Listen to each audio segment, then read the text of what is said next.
Dios los bendiga, hermanos. Vamos a abrir nuestras Biblias en el libro de Abdías. Abdías está antes de Jonás, hermano. Abdías es el libro más pequeñito del Antiguo Testamento, hemos dicho. Es el libro, un solo capítulo.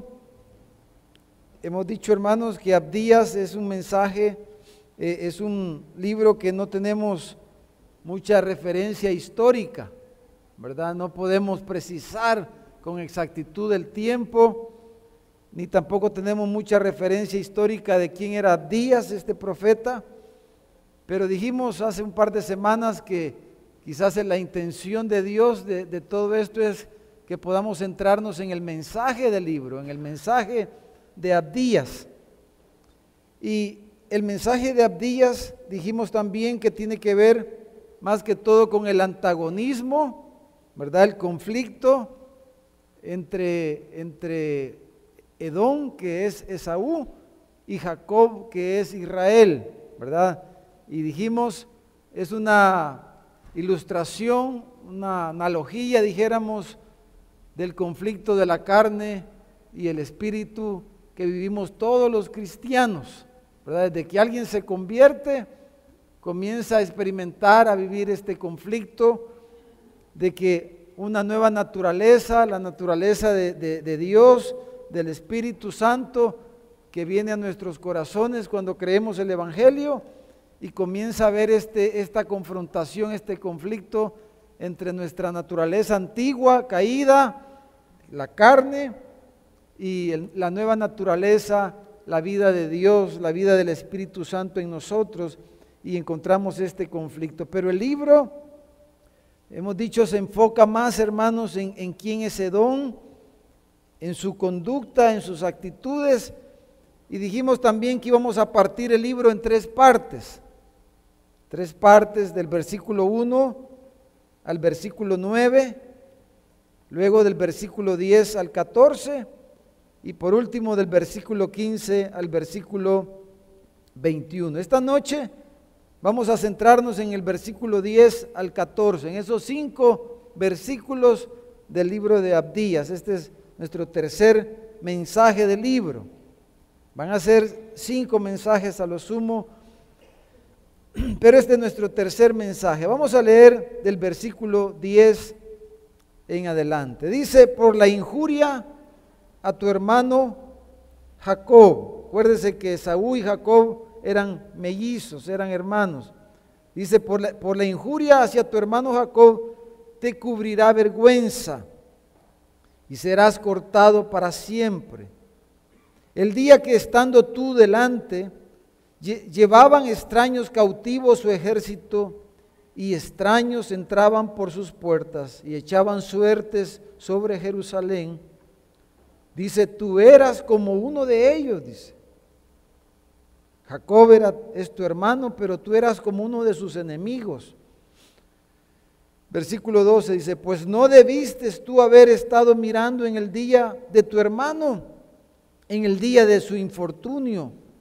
No debiste haberte alegrado de los hijos de Judá en el día en que se perdieron, ni debiste haberte jactado en el día de la angustia.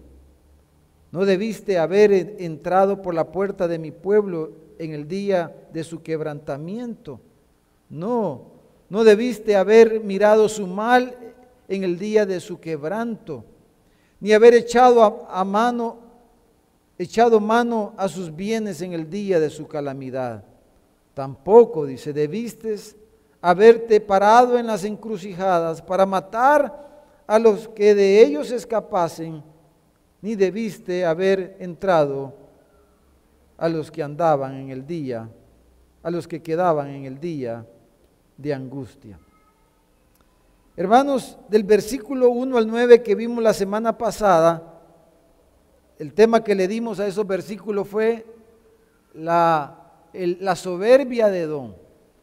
Y la soberbia, hermanos, vimos 4 formas en que Dios trata con la soberbia, ¿verdad? 4 formas, 4 maneras. Si usted no escuchó ese mensaje, le animo a que lo pueda oír, ahí está en la página web. El video creo que todavía no está disponible, pero el audio sí está en la página web para que se ponga al día. Y entonces vimos que la soberbia, hermanos, es una oposición, es una irreverencia directa hacia Dios, es una actitud contraria y beligerante contra Dios y contra las cosas de Dios.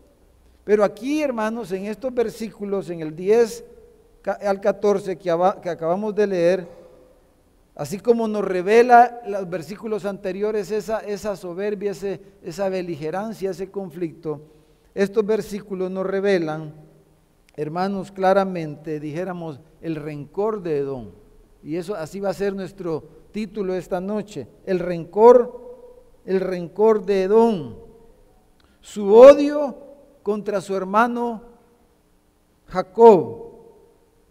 Y aquí vemos, hermanos, una descripción de su, dijéramos, de su aborrecimiento sin reserva, sin límite, de su rencor sin freno hacia su hermano Jacob. Nos pinta un cuadro de tremenda crueldad y de violencia, porque dice que Edom está contemplando desde las alturas de su satisfacción el sufrimiento de la nación de Israel, que está siendo disciplinada por Dios. Se nos revela aquí mirándola y aún cruzando los límites, porque dice que él se volvió como uno de sus enemigos. Y lo que nos describen estos versículos, hermanos, es una guerra, ¿verdad? Un conflicto. Enemigos que vinieron, hicieron guerra contra Israel y los derrotaron, ¿verdad? Y Edom, el hermano de ellos, ¿verdad?, en vez de defenderlo, en vez de ayudarle, hizo todo lo contrario, ¿verdad? Él se burló, se rió, se alegró y todavía le fue a dar el tiro de gracia, dice el pasaje que acabamos de leer, ¿verdad? A su hermano Israel, a su hermano Jacob. Entonces, hermanos, el punto central de esta segunda parte es, como dice el versículo 10, dice por la injuria a tu hermano, la injuria. Y esa palabra injuria, hermanos, algunos sinónimos de injuria es ultraje, ultrajaste a tu hermano, o ofendiste a tu hermano, ofensa, vejación, afrenta, insulto, indominia, oprobio. Todo eso significa injuria. En esta sección, hermanos, vemos a Edom, vemos a Edom, hermanos, burlándose, decimos. En la primera sección hablamos de la soberbia, del orgullo, de su relación con Dios, y dijimos que el problema principal de la soberbia es la deidificación, ¿verdad? Verse uno como Dios, sentarse en el lugar de Dios, ser autosuficientes. Y esa es la tendencia, la inclinación normal del ser humano, de la naturaleza caída humana, la soberbia y sentirnos autosuficientes, independientes de Dios. Ahora, la primera parte que vimos la semana pasada, la soberbia, que tiene que ver con nuestra relación con Dios, hermanos, tiene que ver con el quebranto de los primeros 4 mandamientos, ¿verdad? Que tiene que ver con nuestra relación con Dios. Pero esta segunda parte que vamos a ver esta noche y que acabamos de leer, tiene que ver, hermanos, con el resto de los otros 6 mandamientos de la ley de Dios. Tiene que ver con el quebranto directo de los mandamientos que tienen que ver con nuestra relación con el prójimo. Acuérdense que Jesús, cuando le preguntaron cuál era el más grande mandamiento de la ley, dijo: amarás al Señor tu Dios con todo tu corazón. Y el segundo dijo, es uno semejante a este, ¿verdad? Amarás a tu prójimo como a ti mismo. Entonces, soberbia es algo que contra Dios realmente. Es una actitud contraria a Dios y a las cosas de Dios.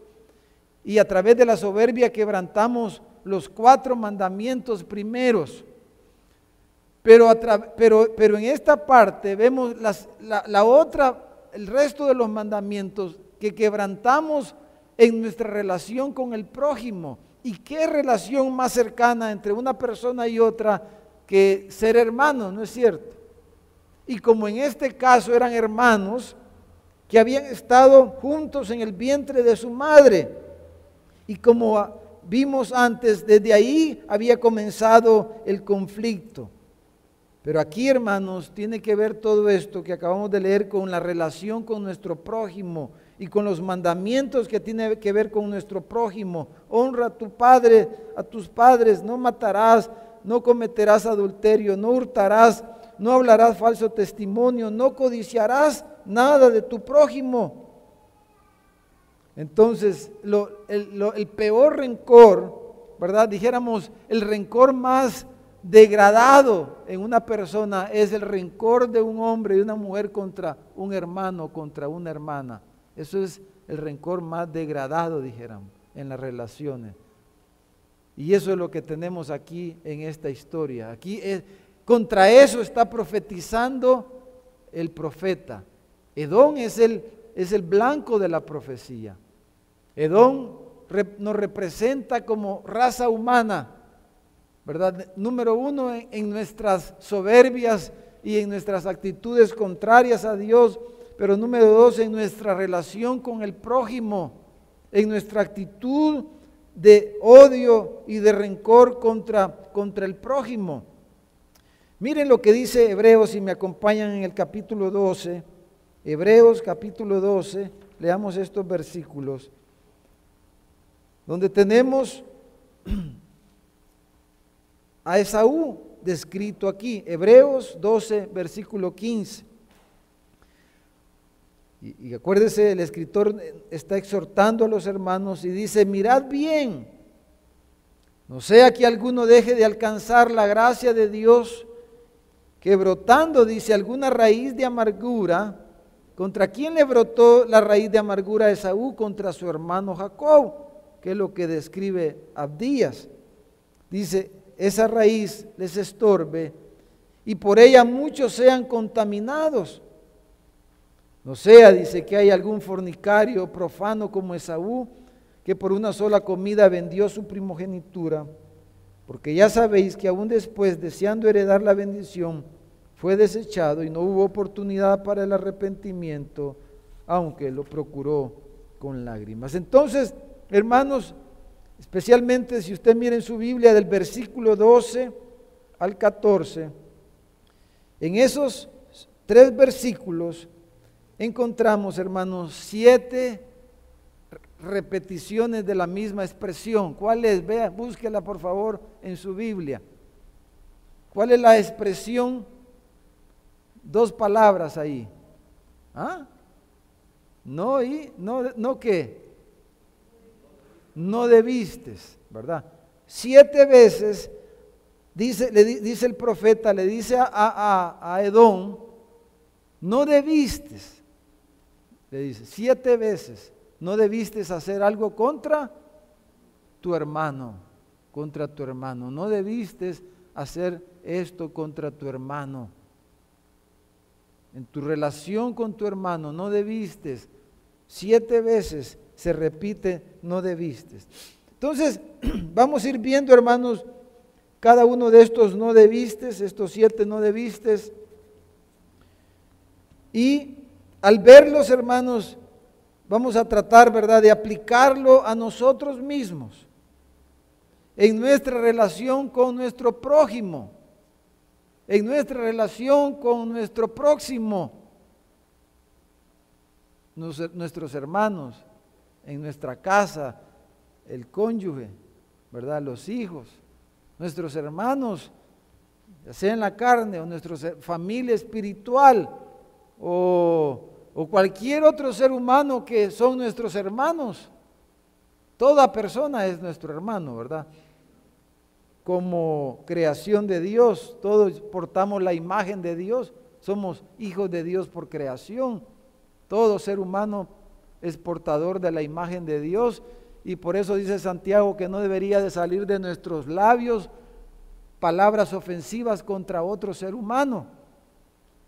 Pero hablamos, además de eso, nosotros como cristianos, de nuestra relación, nuestro vínculo espiritual con nuestros hermanos, nosotros, ¿verdad? Que somos hijos de Dios por adopción, ya no solo por creación, pero hemos sido adoptados como hijos de Dios por causa de Jesucristo y de la sangre que Él derramó por nuestros pecados. Y ahora somos hermanos en Cristo. Entonces, toda relación con toda persona humana debemos incluirlo aquí, ¿verdad? ¿Estamos, hermanos?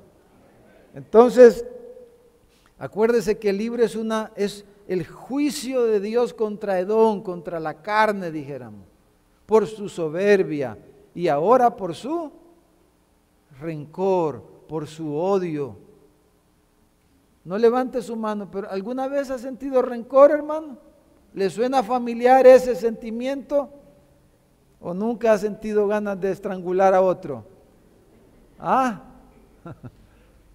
Usted no, ¿verdad? Porque sus sentimientos están bien refinados ya.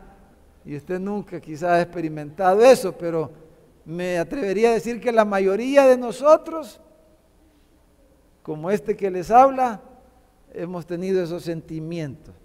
Entonces aquí los 5 versículos que leímos nos pinta un cuadro de ese rencor, hermanos, pintado a todo gato color, dijéramos, ¿verdad? Ese rencor, ese odio, ese antagonismo, ese conflicto descrito de la forma más decadente, más degradada que pudiéramos pensar. Y eso vamos a ir viendo a través de cada no debiste, y es como una escalera descendente. Cada no debiste es algo peor que el profeta está señalando, y ese es Edom, y esa es la carne, esa es nuestra naturaleza humana, esa es la manera normal, natural, es la inclinación natural del ser humano a ir en ese camino. Pero el Evangelio, ¿verdad?, va en el camino contrario. Nuestro hermano mayor dio la vida por nosotros. ¿Cómo se llama ese hermano mayor, hermano?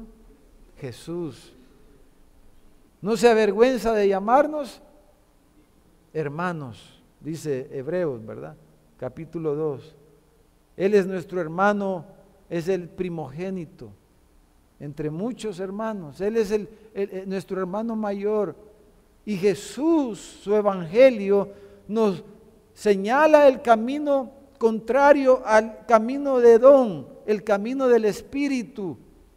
Porque dijimos que tenemos aquí 2 estilos de vida, 2 maneras de vivir la vida, o en el espíritu o en la carne. Si vivimos para la carne, ¿qué dice la Escritura? De la carne segaremos corrupción, pero si vivimos por el Espíritu, cosecharemos vida eterna. Entonces tenemos eso. Entonces veamos el primer no debías, lo vamos a ir poniendo ahí en la pantalla. Dice, no debiste tú haber estado mirando en el día de tu hermano, en el día de su infortunio. El día de tu hermano, el día de su infortunio, el día de tu hermano, aquí se refiere al día malo. Todas las personas normalmente tenemos días malos, de infortunio. La suerte no nos sonrió, ¿verdad? Entendiendo la suerte, como dice el proverbio, la suerte es la mano de Dios. Fortuna es cuando Dios nos bendice, bíblicamente hablando. Eso es tener suerte, bíblicamente hablando, es que Dios nos bendijo. Y infortunio, no tener suerte, es que Dios no estuvo con nosotros, nos dejó solitos, dijéramos.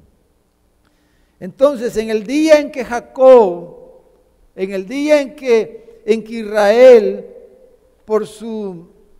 como vemos en el pasaje, por su desobediencia, por su mala conducta, por sus caminos torcidos, por lo que haya sido, Dios lo disciplinó, Dios lo estaba corrigiendo. Pero ¿qué actitud debemos de tener ante el infortunio de nuestro prójimo? Ese es el punto, ¿verdad? ¿Cuál debe de ser mi actitud cuando al otro le va mal? Cuando al otro no le salen las cosas como deberían de salirle quizás. Entonces dice que él no debió hacer ¿qué? No estar, dice, mirando. No debiste, dice, haber estado mirando. Quizás para ilustrar un poco eso de estar mirando, me venía a mí estudiando el pasaje, lo que ocurrió con los hijos de Noé, ¿se recuerdan? Cuando Noé, después que pasa el diluvio, se pasó un poquito de celebración, ¿verdad, Noé? Y ahí se tomó su vinito y como que se embriagó un poquito y descubrió su desnudez, ¿verdad? Noé. Entonces, uno de sus hijos, Cam, dice que cuando vio a su padre desnudo, ¿qué hizo? Se quedó mirando. Se quedó mirando.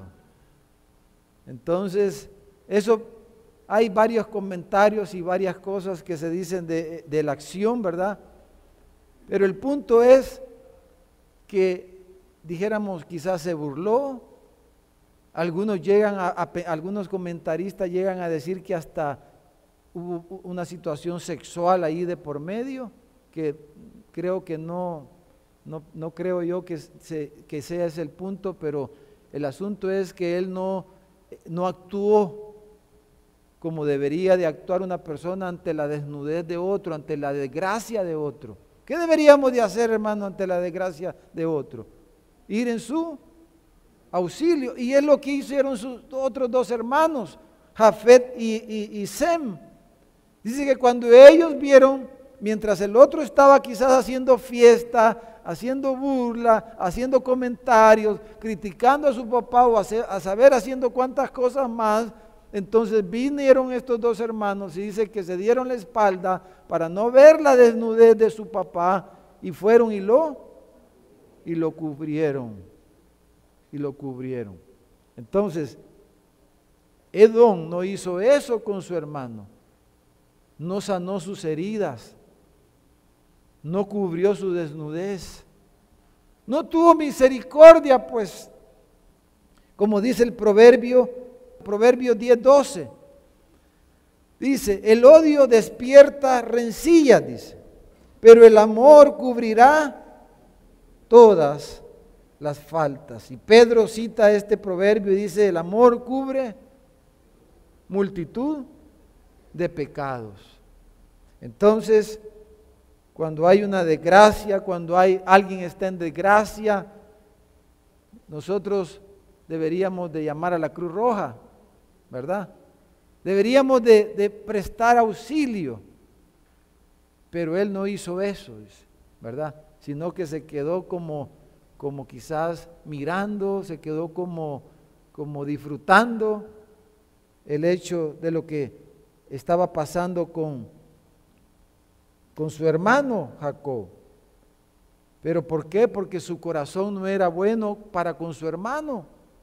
Su corazón no era sano para con su hermano. Su corazón había rencilla, había rencor, había conflicto, ¿verdad? Y esa es la actitud normalmente humana. Cuando uno está en conflicto con alguien y el otro le va mal, ¿qué hace uno? ¿Le va a ayudar? Se alegra quizás, pero antes de llegar a la alegría es que no le presta auxilio, no le presta ayuda. Eso es lo primero, porque la alegría viene después. Primero es lo elemental, lo básico, ¿verdad? Es prestar ayuda, es cubrir el pecado, es dar los primeros auxilios, pues, ¿verdad? Entonces, número 2, segundo, no debiste. Ahí viene la cuestión de alegrarse. Esa es una grada más baja ya. Porque lo primero tiene que ver con ser indiferente, dijéramos, ¿verdad? Ser indiferente. Pero aquí es algo más ya. No solamente fui indiferente en cuanto a no prestar ayuda, pero me gocé. Dije, qué bueno lo que le pasó a este, ¿verdad? Tuvo bueno que le pasara eso. Bien merecido se lo tenía.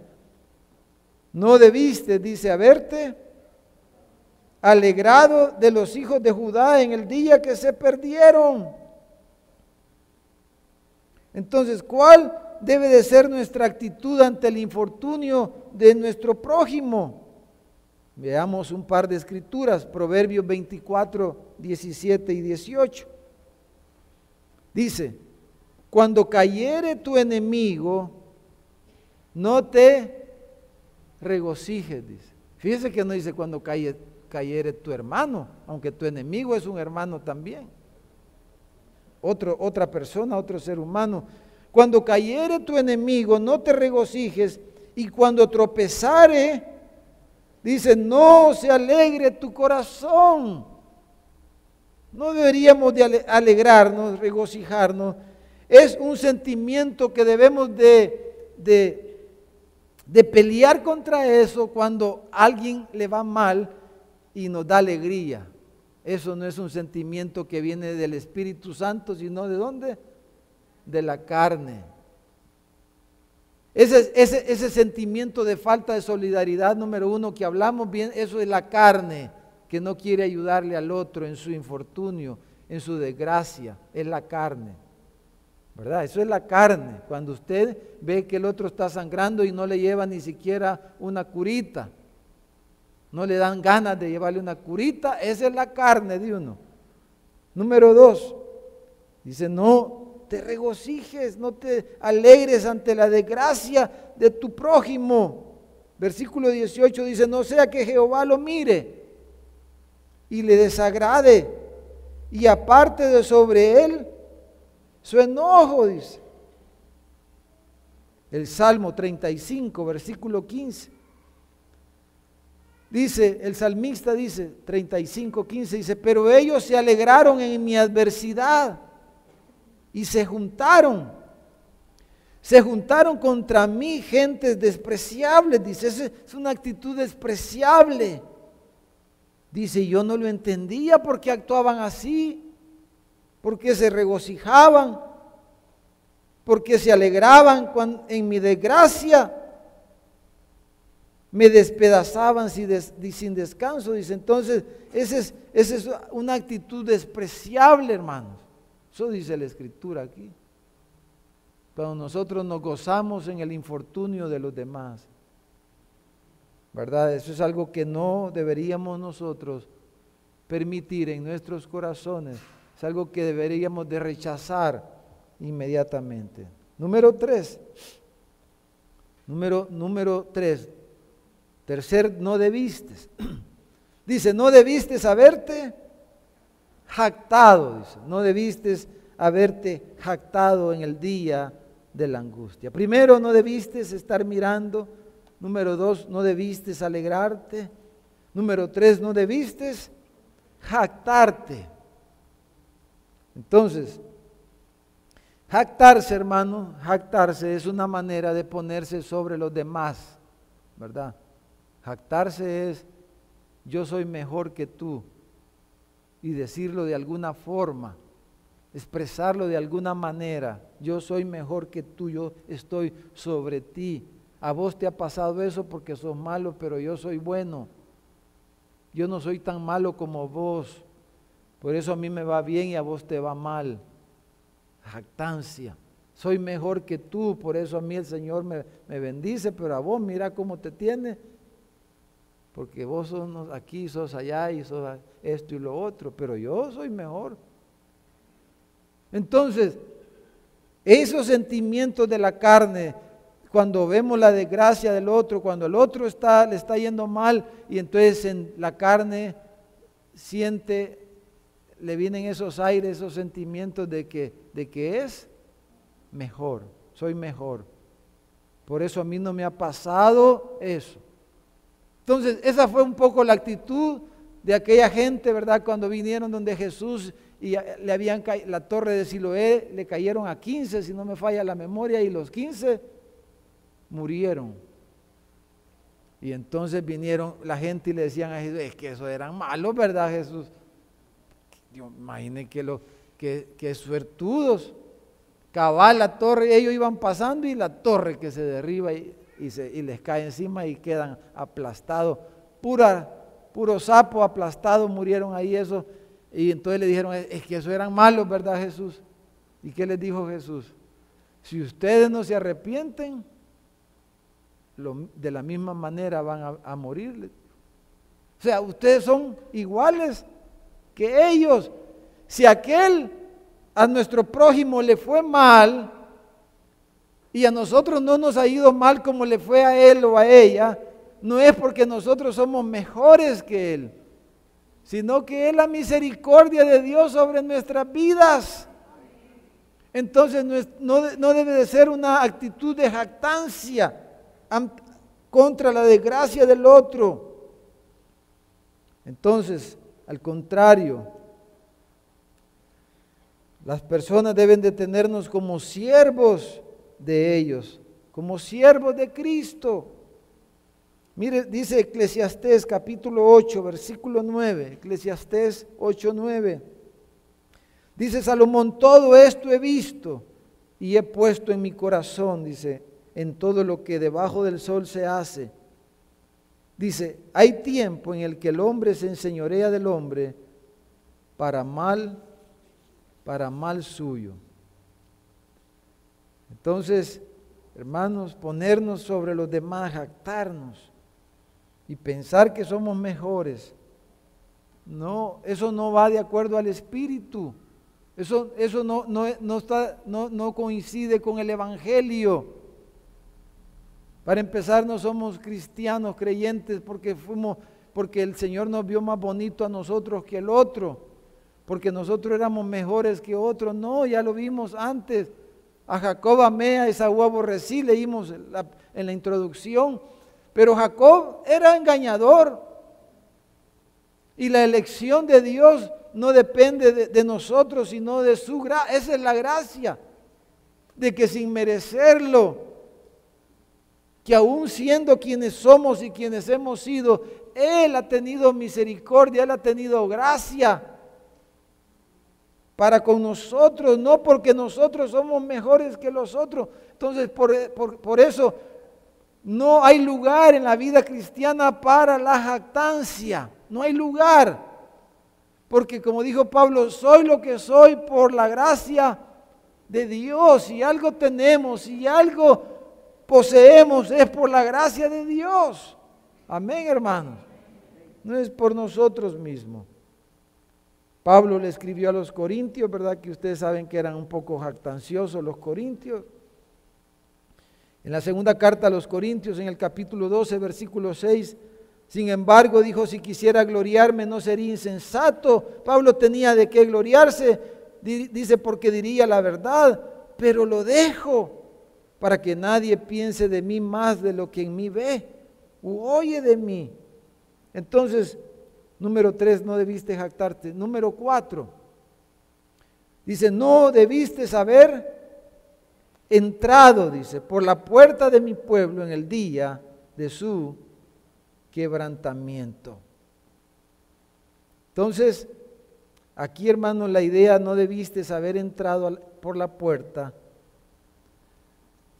es que cuando un ejército, acuérdense, las ciudades eran amuralladas, ¿verdad? Tenían puertas, y entonces cuando un ejército conquistaba a una ciudad, entrar por las puertas era el símbolo de victoria, ¿verdad? De posesión que había conquistado, y el ejército enemigo entraba por las puertas de la ciudad haciendo alarde de su victoria, Entonces los edomitas, después que los enemigos de Israel los derrotaron, ellos se unieron a la caravana triunfal de los enemigos de Israel, como parte de ellos, se unieron al ejército enemigo de los israelitas. Se sumaron a los que iban a despojar, a los que iban a dar el tiro de gracia. Pero la Escritura, hermanos, nos dice que debemos de estar no del lado de los despojadores. Siempre la actitud cristiana es estar del lado del débil, del lado del que está tirado, del que está derrotado. Esa es la actitud cristiana. Ese es no del lado de los fuertes.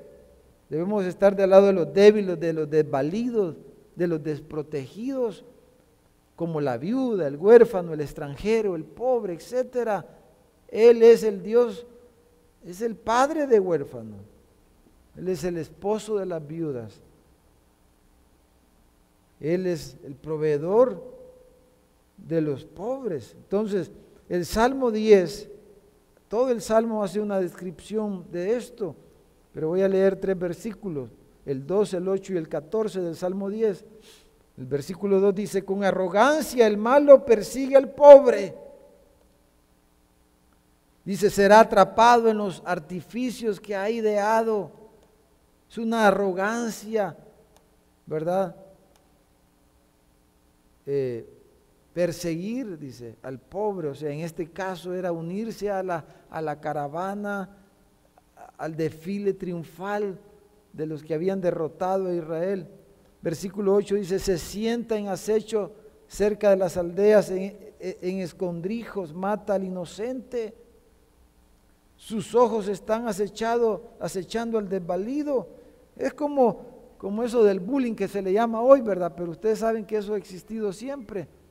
Siempre en los grados ha habido un patito feo, ¿verdad, hermano? Y los más fuertes que hemos hecho, ¿qué han hecho? Terminarlos de acabar a los patitos feos, ¿verdad? De humillarlos y a pisotearlos. Niños, jovencitos en los colegios hacen eso, porque esa es la carne. O sea, ese es un desvalido. Vamos a darle, ¿verdad? A terminar, no tener ninguna misericordia. Ya está en el suelo y irle a dar el tiro de gracia, irle a quitar todavía lo que le pueda quedar en la bolsa, irlo a despojar.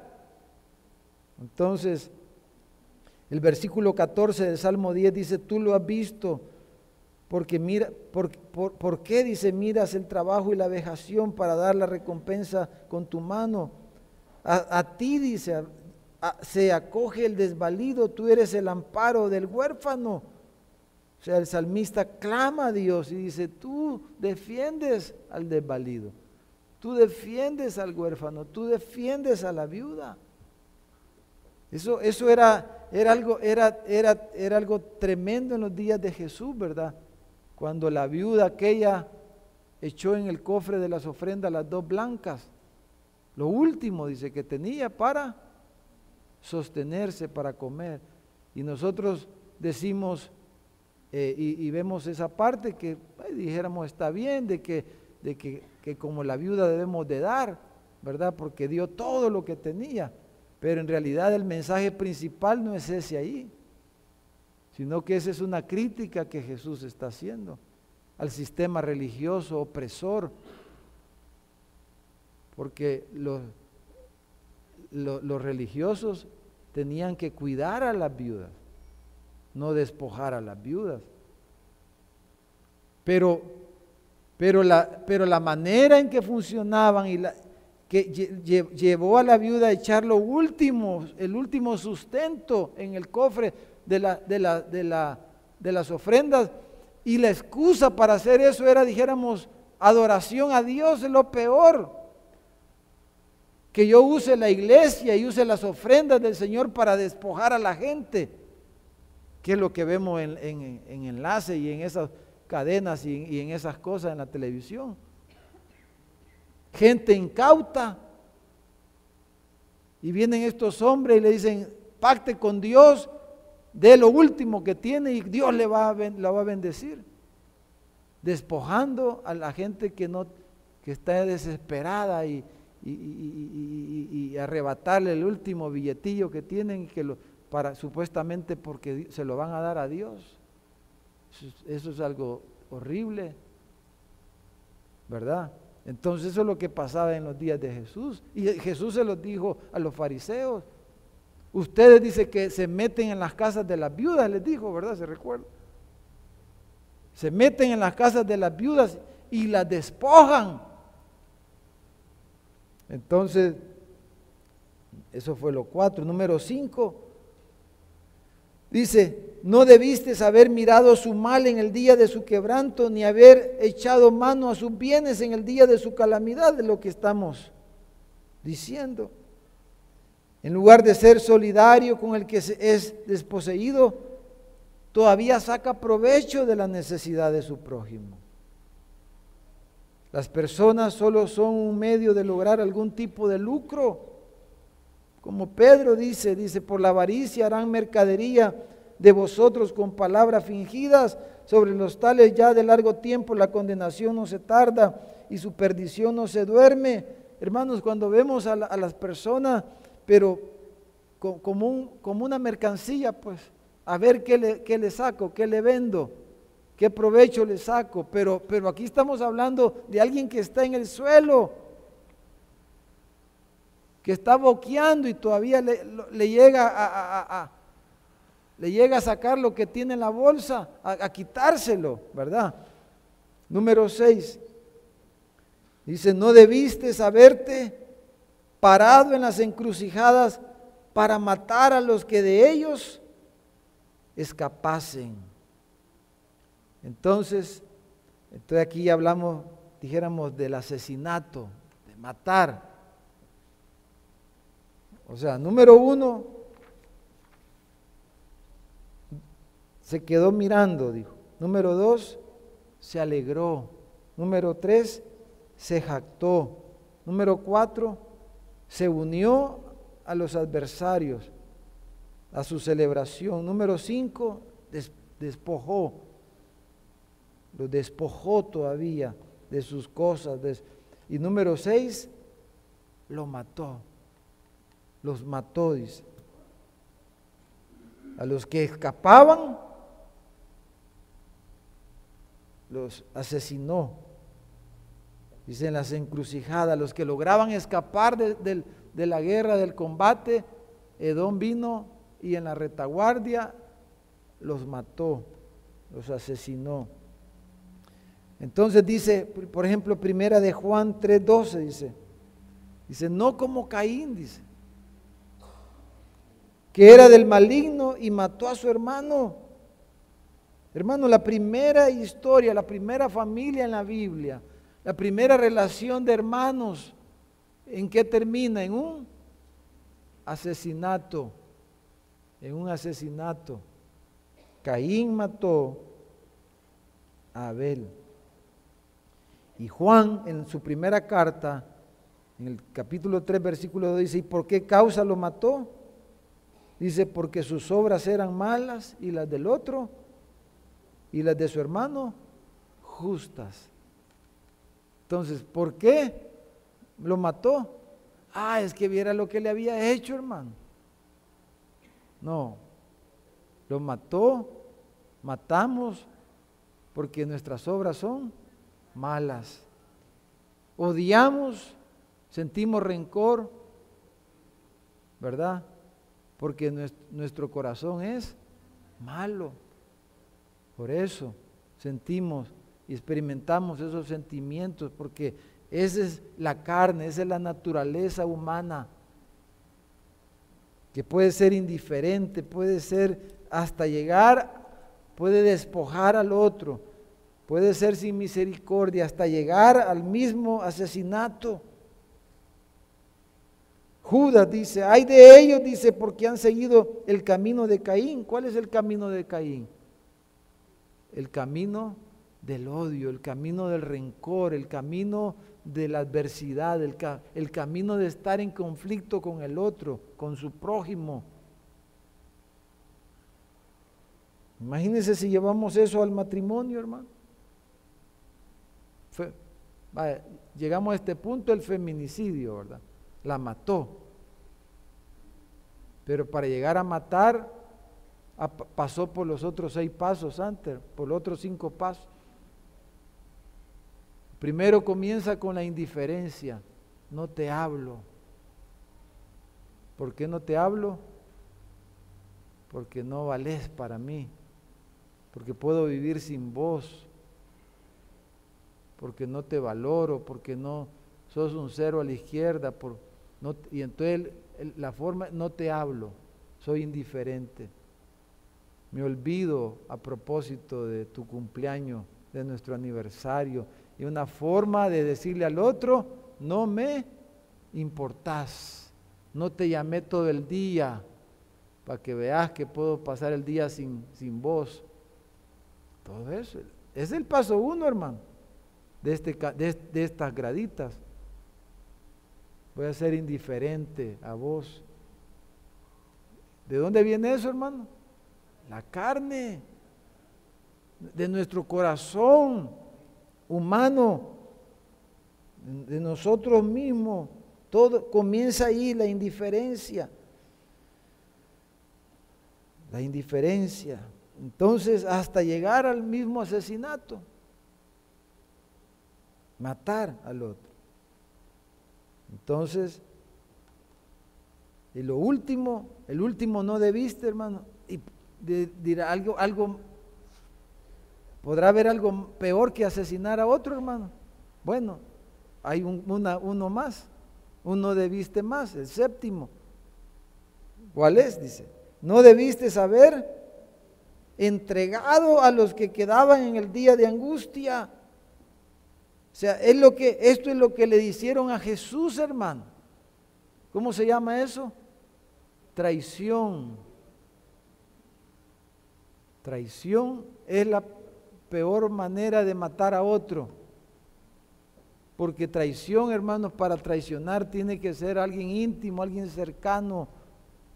Y Jesús dice, el que mojaba el pan en mi plato, mi hermano, mi cercano, mi amigo,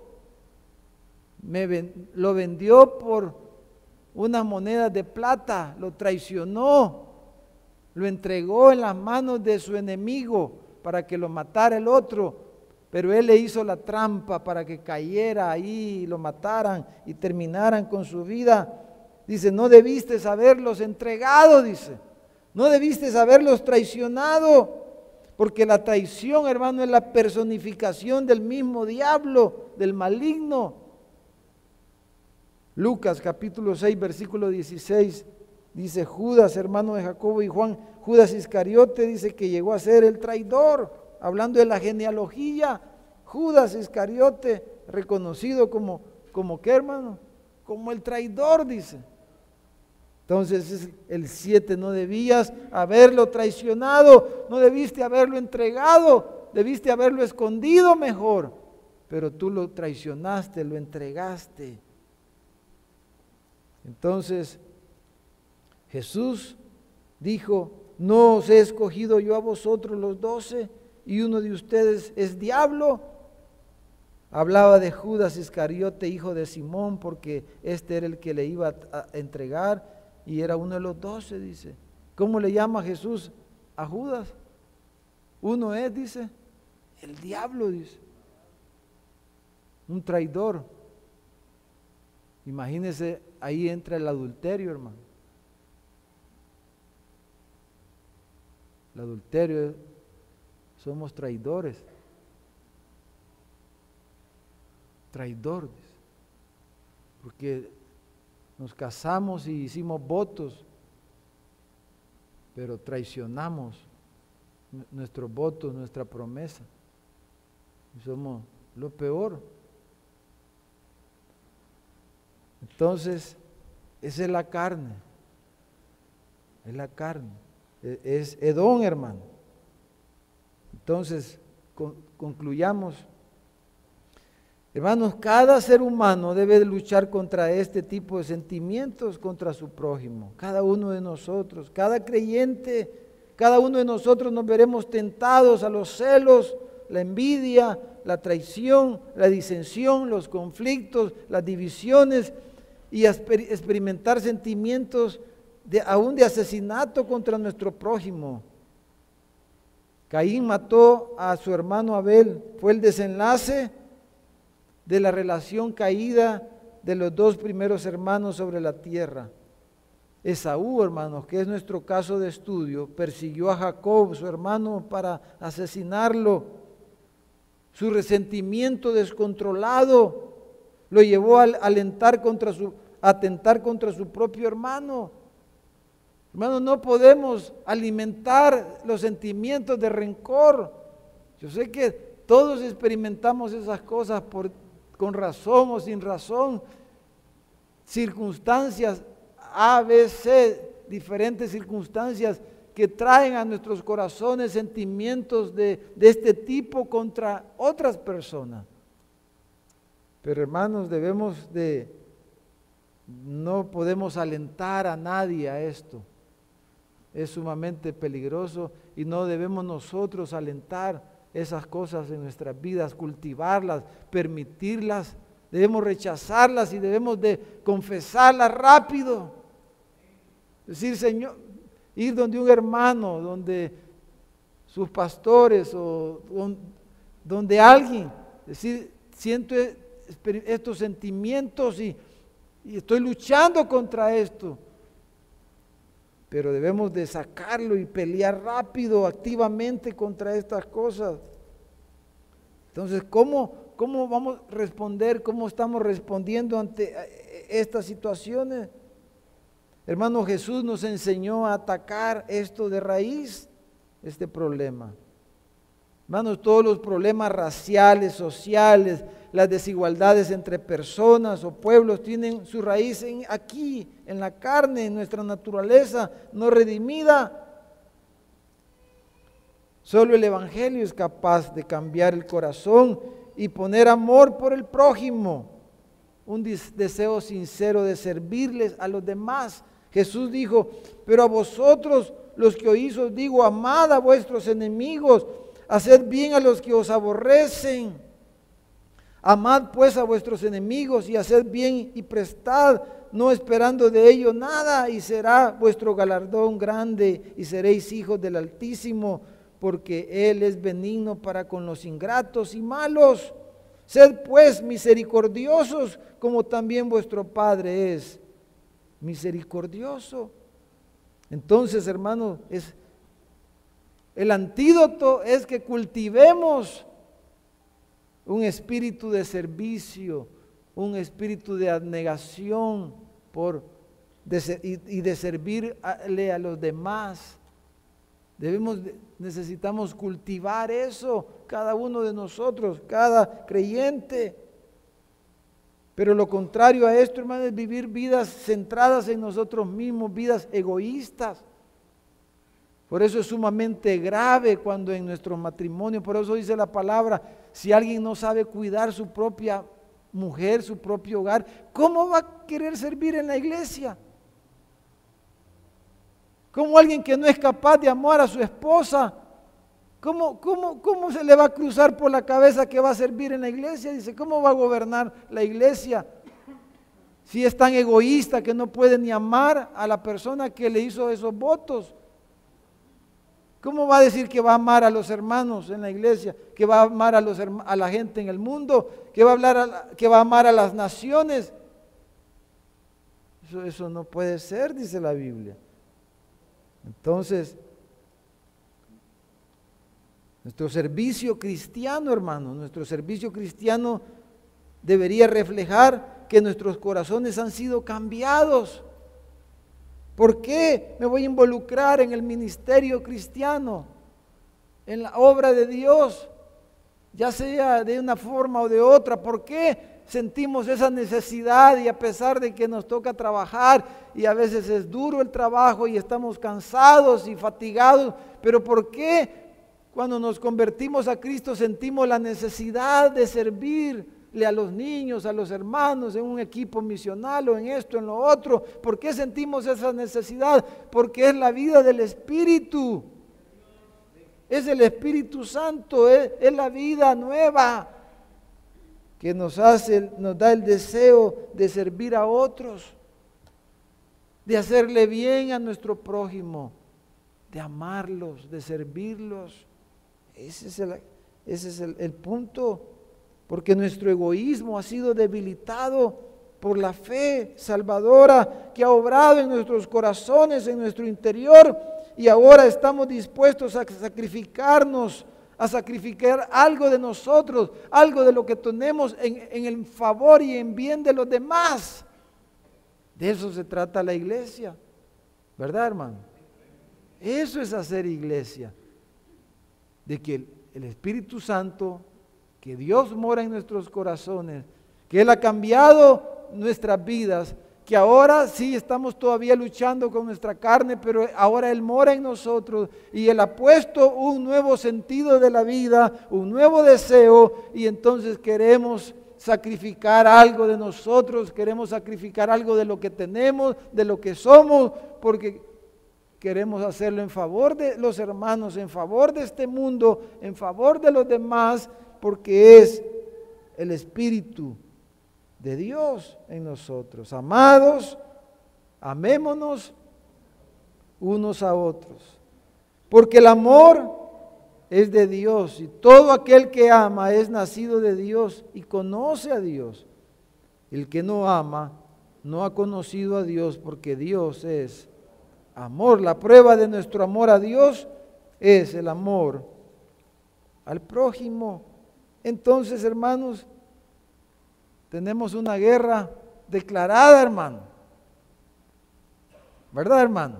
¿Cuántos dicen amén, hermano? ¿Cuántos tienen pintura de guerra, hermano? ¿Ah? ¿Cuántos se ven con pintura de guerra? Ah, imagínese cuando le hacen algo a usted, pues. Cuando ya la agarran contra nosotros, ¿qué va a despertar? ¿Qué va a... Si uno se deja, porque no puede defenderse, no puede hacer algo contra el otro, ¿verdad? Y ni modo, le toca que aguantar a uno porque es el jefe, porque el otro tiene pisto, porque el otro es fulano, porque... Y uno se aguanta ahí. Pero hágale algo a un poderoso. ¿Cómo que es cuca le va a hacer? Porque el corazón, ¿verdad?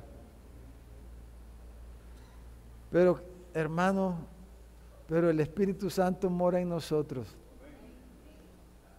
Y si hay alguien aquí que no le ha entregado su vida a Jesús, vamos a orar en este momento.